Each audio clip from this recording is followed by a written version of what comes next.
Depuis le début du XXe siècle, les réseaux de communication tels que les routes, les voies ferrées, n'ont cessé de se développer et l'étalement urbain s'est accentué. Notre territoire s'est ainsi fragmenté jusqu'à perturber le bon fonctionnement de la nature. Aujourd'hui, il est devenu difficile pour les espèces sauvages de se déplacer par les prairies, les forêts, la trame verte, et par les cours d'eau, les zones humides, la trame bleue, afin de se nourrir ou de se reproduire. Pour imaginer un paysage plus respectueux des besoins de chaque espèce, Saint-Étienne Métropole et ses partenaires se sont engagés dans des actions de préservation. Elles sont regroupées dans un contrat vert et bleu et s'intègrent dans un outil initié par la région Auvergne-Rhône-Alpes et soutenu par l'Europe. C'est dans les réservoirs à biodiversité situés le long du fleuve Loire et de ses gorges, dans le massif du Pilat et les monts du Lyonnais, que la nature est la plus riche. Mais il est vital pour les espèces de pouvoir circuler librement entre ces différents espaces.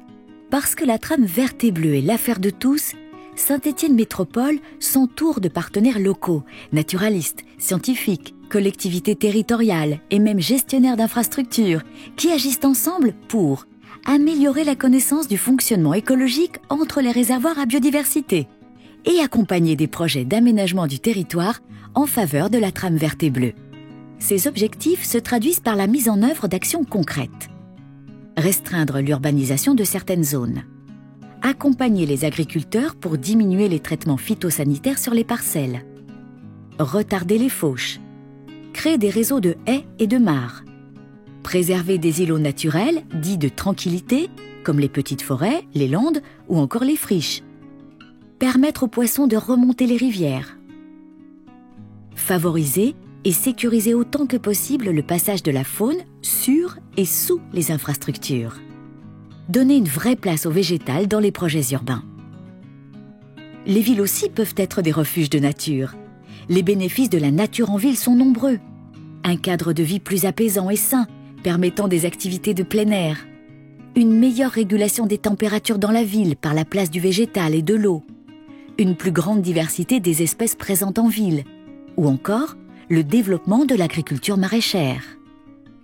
Bien sûr, chacun peut aussi intervenir à son échelle. Des actions et des aménagements très simples peuvent être mis en place au quotidien.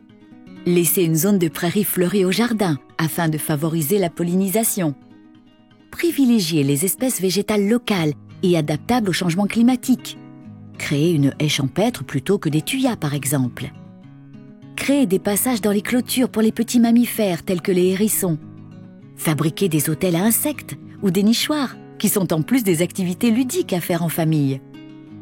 Mais aussi savoir apprécier le retour de la nature sauvage en ville.